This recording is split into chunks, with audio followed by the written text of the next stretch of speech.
여러분, 이번 주 우리 증시는 마침내 역사적인 7,500시대를 열었습니다. 와, 정말 엄청난 숫자죠. 그런데 참 이상합니다. 뉴스를 보면 연일 사상 최고치라며 축보를 터뜨리는데 정작 내 계좌는 왜 지수만큼 오르지 않는 걸까요? 혹시 나만 소외된 건 아닐까 답답하셨던 분들 많으실 겁니다. 그래서 오늘은 저 화려한 반도체 불꽃에 철저하게 가려진 시장의 진짜 현실을 파헤쳐 보려고 합니다. 다음 주 당장 써먹을 수 있는 확실한 대응 전략까지 팩트에 기반해 명확하게 짚어드릴 테니까요. 끝까지 집중해 주세요. 자, 바로 시작합니다. 본격적으로 들어가 볼까요? 7,500. 정말 가슴 뛰게 만드는 거대한 고지입니다. 하지만 우리는 이 숫자 뒤에 숨겨진 심각한 착시 현상을 반드시 읽어내야 합니다. 시장 전체가 불장인 것처럼 보이지만 사실 여러분의 포트폴리오가 파란불을 켜고 있는 데에는 그럴 만한 이유가 있거든요. 지금 시장에서 살아남기 위해서는 이 거대한 지수의 환상에서 가장 먼저 깨어나셔야 합니다. 현실이 얼마나 냉혹한지 데이터를 한번 볼까요? 코스피는 7,490선을 뚫으며 사상 최고치를 경신했습니다. 그런데 놀랍게도 같은 날 무려 700개에 육박하는 종목이 뚝뚝 떨어졌습니다. 빨간불을 켠 종목은 고작 200여 개 불과했죠. 느낌이 오시나요? 지수만 멱살 잡고 끌어올려질 뿐 대다수의 종목은 철저하게 소외당하는 극심한 양극화 현상이 벌어지고 있다는 뜻입니다. 그럼 도대체 왜 이런 흐름이 만들어졌는지 글로벌 배경부터 하나씩 추적해보죠. 최근 글로벌 시장의 긴장감을 싹 녹여준 아주 반가운 소식이 하나 있었죠. 바로 미국과 이란이 전쟁 종식을 위해 14개항의 양해각서, 즉 정식 계약 전 합의 단계인 MOU를 체결했다는 겁니다. 지정학적 리스크가 확 줄어들면서 장중 107달러까지 무섭게 치솟던 WTI 유가가 100달러 아래로 뚝 떨어졌습니다. 인플레이션 압력이 완화되니까 유류비 부담 때문에 억눌려 있던 항공주나 조선주가 곧바로 안도의 한숨을 쉬며 반등할 수 있었던 거죠. 하지만 여기서 팩트체크 하나 확실히 하고 가야 합니다. 유가는 한시름 덜었지만 금융 환경은 여전히 가혹하거든요. 미국의 30년물 국채금리가 시장의 심리적 마지노선인 5.0%를 기어코 돌파해버렸습니다. 이 5%라는 숫자가 왜 무섭냐면요. 막대한 돈을 빌려서 투자해야 하는 기술주나 기업들에게는 엄청난 이자 비용 부담으로 짓누르는 거대한 암초가 되기 때문입니다. 언제든 증시에 발목을 잡을 수 있는 견수라는 거죠. 그런데 참 재밌는 게 뭔지 아세요? 이런 무시무시한 금리 압박마저도 코웃음 치며 가볍게 뚫어버린 곳이 있습니다. 네, 바로 미국 뉴욕 증시입니다. 나스닥 지수가 사상 처음으로 25,000선이라는 경이로운 기록을 세웠죠. 그야말로 AI 반도체가 모든 악재를 씹어먹고 주도하는 멜트업, 즉 과열 급등 장세가 활활 타오르고 있습니다. 이게 그냥 단순한 기대감이나 테마성 거품이 아니라는 게 정말 중요한 포인트입니다. 실제 숫자로 어마어마하게 증명되고 있거든요. AMD를 볼까요? 핵심인 서버용 CPU 전망치를 18%에서 35%로 무려 2배나 올려버렸습니다. 당연히 하루 만에 주가가 18% 넘게 폭등했고요. 마이크론 역시 신용등급이 BBB 플러스로 상향되면서 사상 최고가를 갈아치웠습니다. AI 하드웨어 기업들이 막대한 실제 수익으로 자신들의 가치를 직접 증명하고 있는 겁니다. 자, 그럼 다시 우리 시장으로 돌아와 보죠. 이 엄청난 글로벌 AI 열풍이 국내 시장에 아주 기형적인 구조를 하나 만들어냈습니다. 숫자를 보시면 아마 깜짝 놀라실 텐데요.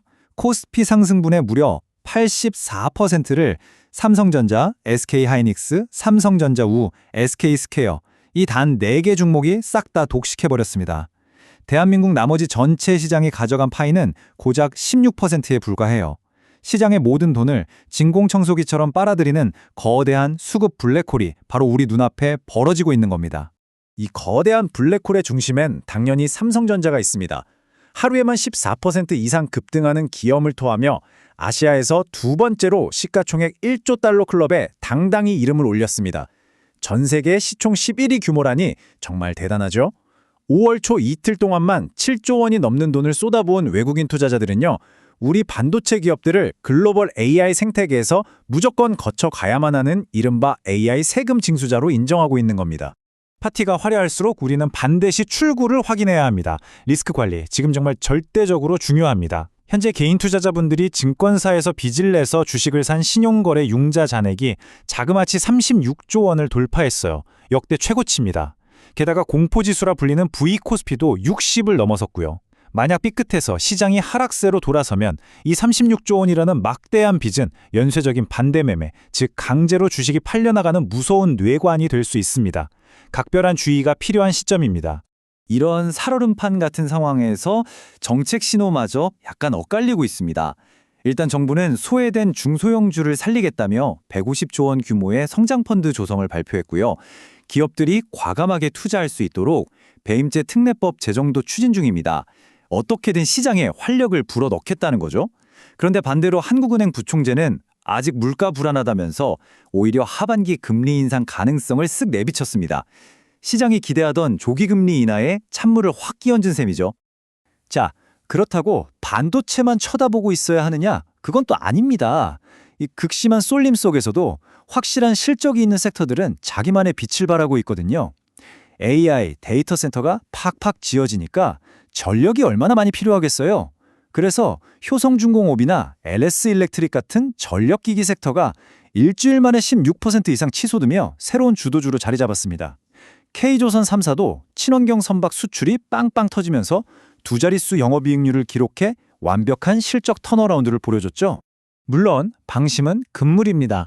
냉정하게 짚고 넘어갈 경고 신호들도 꽤 뚜렷하거든요. 현재 반도체 업종은 1년 평균 가격인 200일선 대비 주가가 60%나 높습니다. 아주 극심한 기술적 과열 상태라는 뜻이죠. 게다가 우리 소비시장의 바로미터인 쿠팡이 무려 6분기 만에 3,500억 원이라는 대규모 적자로 돌아섰습니다. 유통과 소비 심리가 꺾이고 있다는 의미심장한 신호입니다. 빅테크들의 막대한 투자가 실질적인 수익률로 빠르게 증명되지 않으면 언제든 급격한 조정이 올 수 있다는 걸 꼭 명심하셔야 합니다. 자, 그럼 도대체 다음 주엔 어떻게 대응해야 할까요? 전문가들이 제안하는 실전 생존 전략, 바로 세미 에너지 바벨 전략입니다. 이름이 좀 길죠? 간단합니다. 무리하게 불기둥을 쫓아가기보다는 균형을 맞추자는 건데요. 포트폴리오의 60%는 실적이 찍히는 AI와 반도체 주도주를 들고 가되 나머지 40%는 혹시 모를 인플레이션과 유가 변동을 방어할 수 있는 에너지나 방어주로 채워 넣는 겁니다. 지금은 조급함을 버리고 리스크를 영리하게 분산해야 할 타이밍입니다. 남들 다 돈 번다는 소식에 지수가 최고치라는 뉴스에 너무 조급해하지 마세요. 결국 주가라는 건 돌고 돌아 실적을 따라가게 되어 있습니다. 마지막으로 스스로에게 한번 질문해 보시죠. 나는 지금 7,500이라는 환상을 쫓고 있는가? 아니면 팩트에 기반해 투자하고 있는가? 오늘 전해드린 팩트와 데이터가 여러분의 성공 투자를 돕는 든든한 나침반이 되기를 진심으로 바랍니다. 참고로 본 영상은 개인적인 분석 의견일 뿐 투자 권유가 아니며 모든 투자 판단과 책임은 여러분 본인에게 있다는 점 기억해 주시고요. 오늘 내용이 도움되셨다면 구독과 좋아요 부탁드립니다. 감사합니다.